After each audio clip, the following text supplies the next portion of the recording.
자, 안녕하십니까.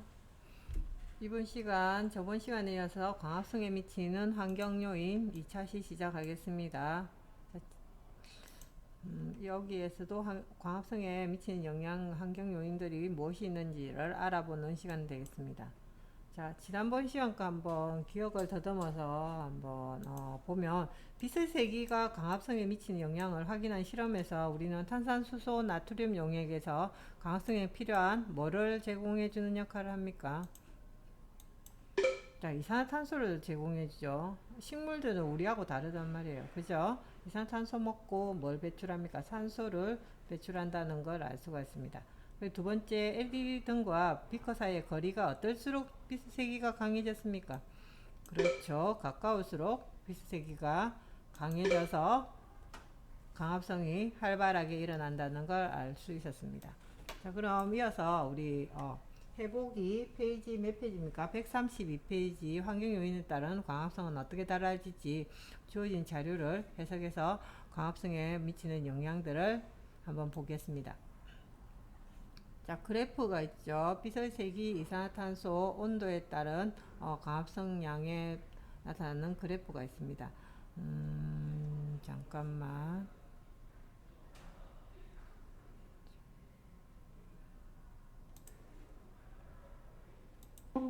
온도 등의 요인이 있습니다.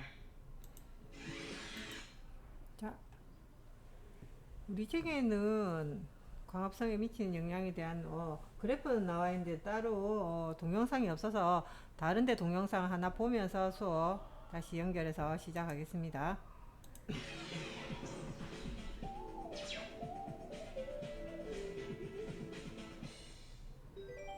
식물은 햇빛을 받아 광합성을 하면서 생장에 필요한 양분을 얻습니다.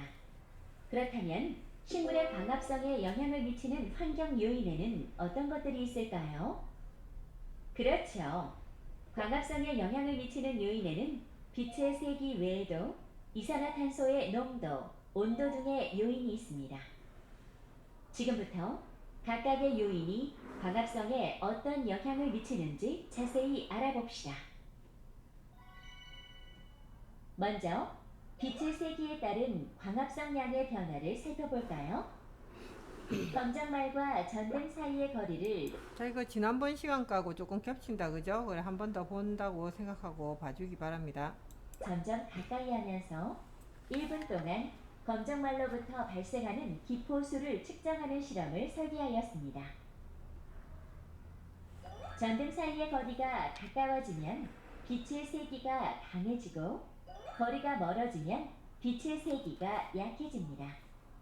그래프에서 빛의 세기가 강해질수록 광합성 양은 증가하지만 계속해서 증가하는 것이 아니라 어느 순간부터 일정해지는 것을 볼 수 있습니다. 그렇다면 이산화탄소의 농도에 따른 광합성 양은 어떻게 측정할까요? 이번에는 동일한 준비물을 가지고 탄산수소 나트륨 수용액의 농도를 다르게 하면서 광합성 양을 측정합니다. 이렇게 설계하는 이유는 무엇일까요? 탄산수소 나트륨이 물에 녹아 광합성의 재료인 이산화탄소를 만들어내고 탄산수소 나트륨의 농도를 다르게 함으로써 이산화탄소의 농도를 다르게 할 수 있기 때문입니다. 이때 주의할 점은 빛의 세기를 일정하게 통제해야 한다는 것입니다. 우리는 오직 이산화탄소의 농도에 따른 광합성 양을 측정하고 싶기 때문이죠. 빛의 세기를 일정하게 통제하지 않으면 광합성이 빛의 세기에 영향을 받는 것인지 이산화탄소의 농도에 영향을 받는 것인지 혼란이 오게 될 테니까요. 실험 결과는 어떻게 나왔을까요? 그래프로 나타내보면 이산화탄소의 농도가 0.1% 주변에서 광합성 양은 최고로 나타납니다.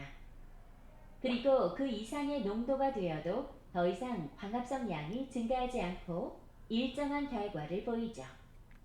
다음으로 온도에 따른 광합성 양은 어떨까요? 이번에도 동일한 준비물을 가지고 표본병의 물 온도를 다르게 하면서 광합성 양을 측정합니다.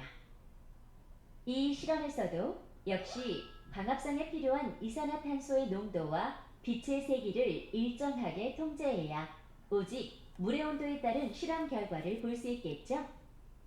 실험 결과는 어떻게 나왔을까요? 그래프로 나타내 보면 다음과 같습니다. 왜 이런 결과가 나왔을까요?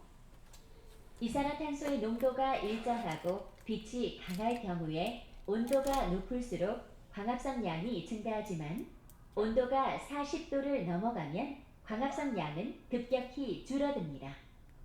이것은 광합성에 여러 가지 효소가 작용하기 때문인데 효소가 작용하기 좋은 최적 온도는 35에서 38도입니다. 이 내용들을 토대로 빛의 세기와 이산화탄소의 농도, 온도가 모두 최적의 상태일 때 광합성 양은 최대가 된다는 것을 알 수 있습니다. 이번 시간에는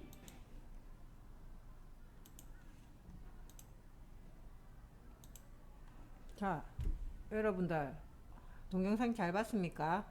그래서 한 번 더 말을 하면은 빛의 세기에 따라서도 광합성의 양은 올라가고 또 이산탄소의 농도에 따라서도 광합성의 양은 올라가죠. 증가한단 말이야.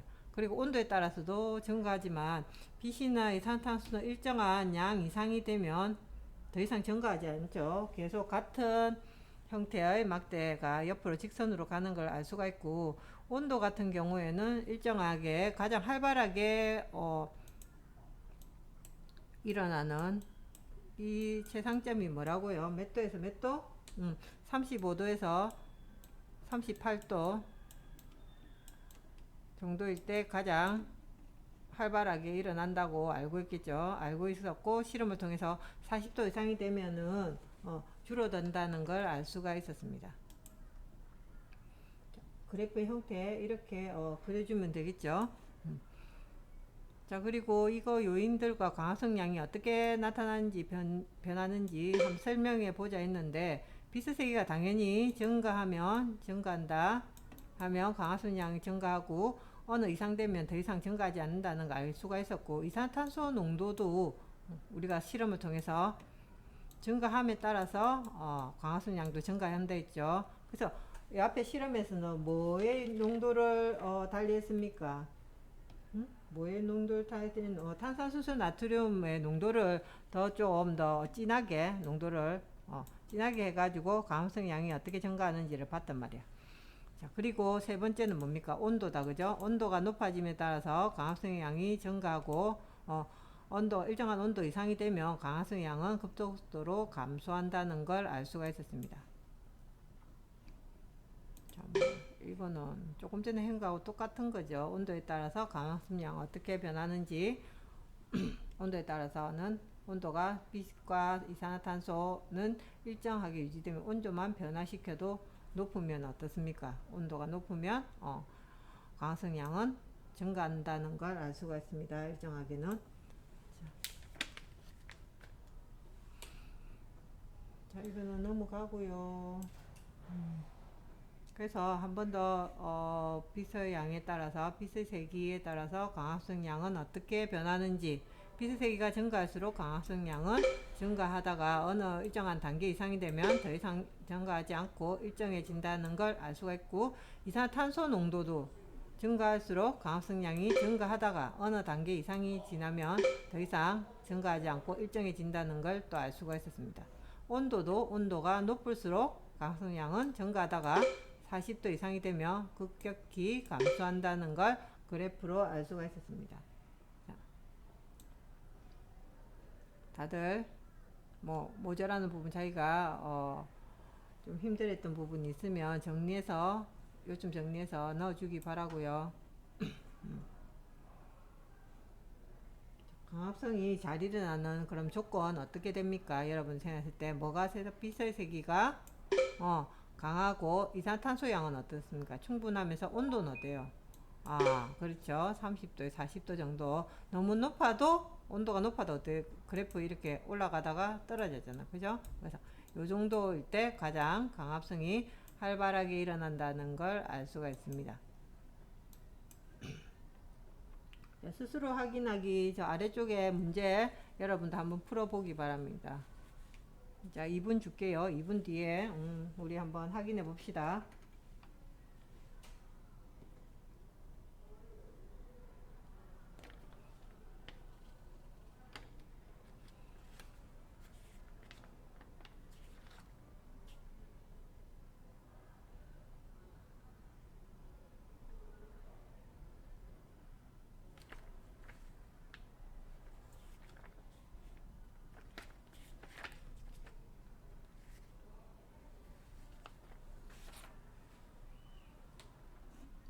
자, 볼까? 빛세기가 강할수록 강합성으로 발생하는 산소의 양은 어떻게 될까?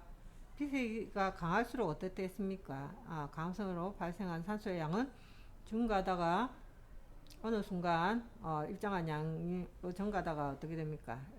계속 일정해지죠. 더 이상은 증가하지 않고 일정해진다. 비대에 강합성량에 미치는 환경적인 요인 어떤 게 있었어요? 온도 있었고 또 그렇죠. 이산화탄소의 농도입니다. 그죠? 농도가 높을수록 활발하게 일어나서 산소가 만들어진다는 걸 알 수가 있었습니다.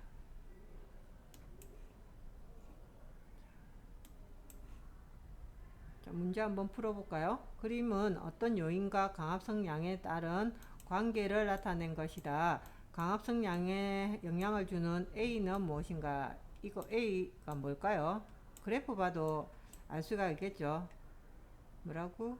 뭡니까? 자, 온도죠. 온도에 따라서 가장 최고점을 찍는 온도가 한 35도에서 38도, 40도 이하죠. 거기에서 굉장히 활발해지다가 그 온도를 지나면 꺾인다는 걸 알 수가 있습니다. 그래서 여러분들 보면 한여름에 보면 식물들 너무 더우면 어떻노? 축축 늘어져가 있잖아. 그죠? 강합성에 영향을 미치는 환경 요인으로 설명한 것으로 옳은 것을 찾는다. 그지? 옳은 것. 자, 여러분들 한번 읽어보기만. 첫 번째, 빛의 세기가 약할수록 강합성은 잘 일어난다. 맞습니까? 아니죠. 두 번째, 이산화탄소가 없을 때 강합성이 잘 일어난다.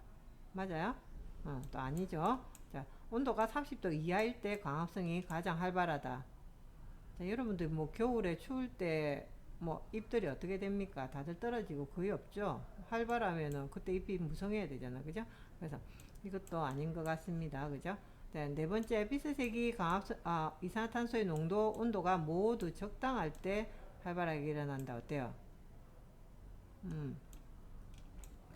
맞는 것 같죠? 자, 다섯 번째 뭡니까? 이산탄소가 충분히 공급되면 빛의 세기와 온도에 상관없이 강합성이 활발하게 일어난다. 이것도 그건 아니죠. 이거 뭐 다 모든 것이 다 공통적으로 일정하게 적당해야지 활발하게 일어나겠죠. 그래서 답은 몇 번?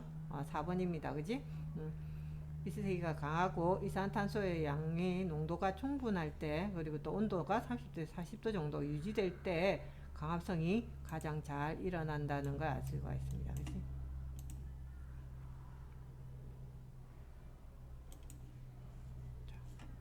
이번 시간에는 강합성에 영향을 미치는 환경요인 두 번째 시간으로서 빛의 색이 또 이산화탄소의 농도 온도가 강합성을 만드는데 굉장히 큰 영향을 미친다는 걸 알 수가 있었습니다. 자, 오늘 수업은 여기까지 하고 마치겠습니다. 올려놓은 동영상이나 과제들은 충분히 여러분들 숙지하고 이행해서 올려주기 바랍니다. 출석 체크도 정확하게 해주기 바랍니다. 수업 마치겠습니다.